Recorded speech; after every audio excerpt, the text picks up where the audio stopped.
Welcome back to the Serious Hustlers. Today we have a special guest, Miss Monica Yu from Monica Yu's Photography. What is your journey to photography?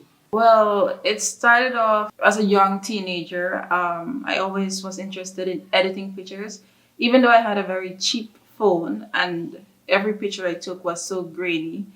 I was just intrigued with taking out pictures and editing them. So when I went to A level, there was this class, digital media, and for some reason the class could only hold 25 or so people, and over 50 people were interested in the class. So I prayed and I got through with that, and they started teaching us photography, digital media, mobile editing, mobile programs, and I think that's where it really started off. when you were starting out, were there any challenges that you faced, and like if any of those challenges still remain today? So one of the challenges I think I faced at the starting of it was getting an actual, maybe beginner's professional camera. Using your phone, there are certain things you can do. Although photography don't really subscribe to having an actual camera, but sometimes when you do have a physical professional camera, people look at you different, especially if you want to pursue the art of photography. So the first challenge was getting the camera.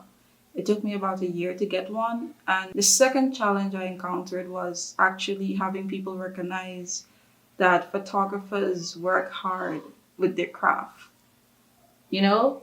Because because a lot of the times people see you holding a camera and they think, oh, you could just snap a picture of me, and they want to put like a penny in your hand for that.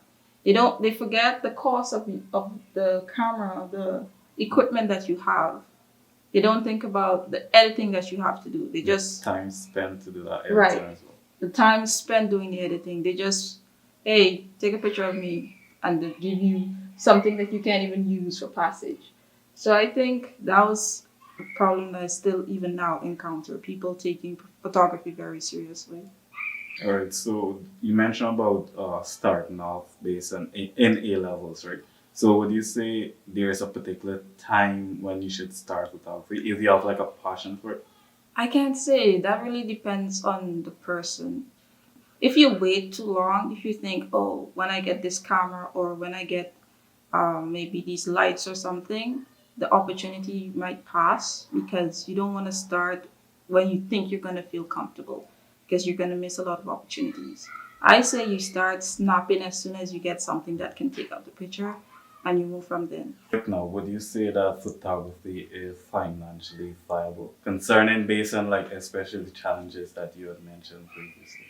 It depends. It depends on the type of photography you're trying to pursue because events photography right now is bringing in a certain amount of money. Despite Corona, people still want to have a little get together or something. People still might want a photo shoot for their birthday. If that's the only thing they can do, maybe not a party or something, they want a photo shoot or something to just remember. So it really depends. If you're just gonna be like taking photography for like a hobby or a side hustle, that might be a little, you Bit know, more challenging. more challenging, especially if you want to enjoy it and make money off of it. I don't think it's I don't think it's possible to engage in photography in that type of photography. Let's say maybe you do landscape for a hobby or you do landscape part time. You wouldn't make a lot of money from something like that. You either get into something like events or maybe you take it professionally, whereby photojournalist, you can do something like that.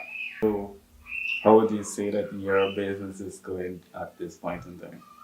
This point in time, it's actually picking up, strangely enough, because I have not advertised my business as I should as a photographer.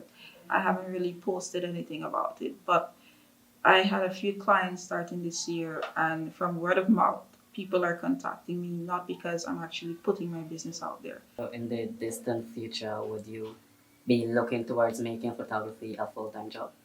Well, the course I'm studying at the University of Guyana is actually communications.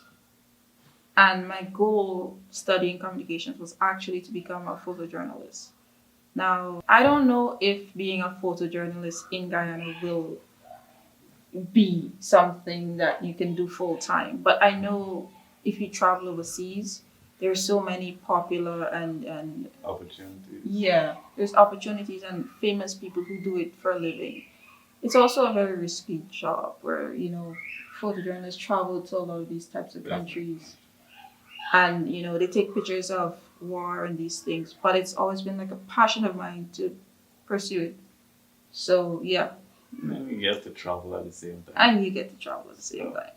So then, where do you see the future of, in a sense, photography, and it being financially viable as well?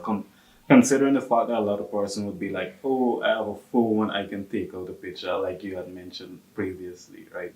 So, Okay, that's true. People are now buying iPhones, they're now buying Samsung Galaxies with this amount of megapixels and everything, and they're getting very clear pictures, right? So a lot of people will be like, why would I go and invest in a photographer to do a shoot for me?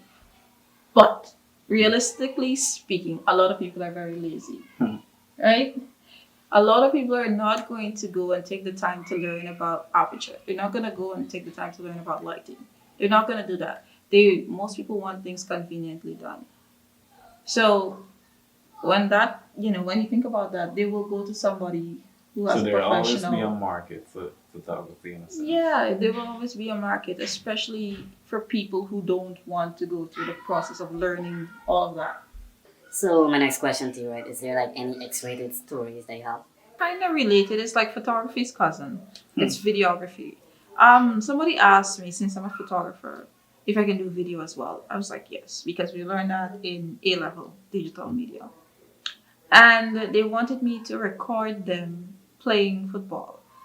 So I explained to him, I only have one camera. You're gonna be at different angles around the field, right? I cannot catch you every moment. There's only one of me.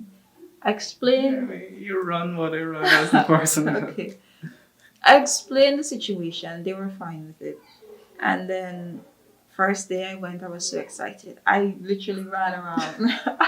I ran around the field because I was so excited to do this. I ran around the field trying to get him at different angles. And the first day was well, I got my little pay. I got my little pay and he was like, hey, can you come back? I have another game some other time. Okay. So next time I went back and then he's like, yo, so I don't have enough money right now. Can I give it to you the next time? I'm like, okay, no problem. Then he called me back another time to do the same thing. So I did it and then I was like, yo, you're gonna pay me. And he's like, oh shucks, like I forgot this. Yeah, all kind of reasons just to prolong this story. And then months, before months, like maybe a week or two went by, and I was like, message him on Facebook. And I was like, so, you're gonna pay me anytime soon? And he ignored me. So 2 weeks passed. I was like, okay, I'm gonna message him again because at this point it's going up to a lot of money, Oh, and you've been constantly shooting these videos? Right, and Oh, editing and them. you still. And editing them. Yo, I would have stopped. Naive. Naive me. It occurred to me that I'm being played. Right? And then at one point, I was like, look, don't go and get yourself involved with something like this. Just leave it alone. Things happen for a reason. Mhm.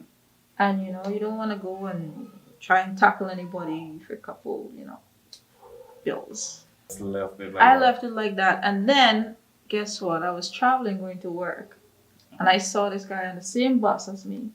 Mhm. And I looked him in the eye. And he just smiled. He just smiled.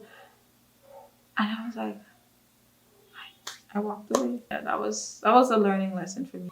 Failure is almost 100%, possible in terms of starting any business. Remember, when you start a business, it's a risk you're taking. And there is no 100% way to tell that this business will succeed. So failure is almost, Inevitable. you said it. Failure is just there, and it's up to whoever, the person that's engaging in this venture, to learn from the failure or to experience despair from it.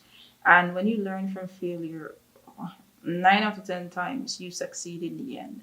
And once you get despair, you tend to leave that idea of, being successful in whatever venture. In anything you do, you have to be 100% active. If you're not active in what you want, then it wouldn't make sense to even attempt. If you don't want it, if you don't desire it, it wouldn't make sense to even think about it. You can find me at Monica Hughes Photography. It is MONICAHUGH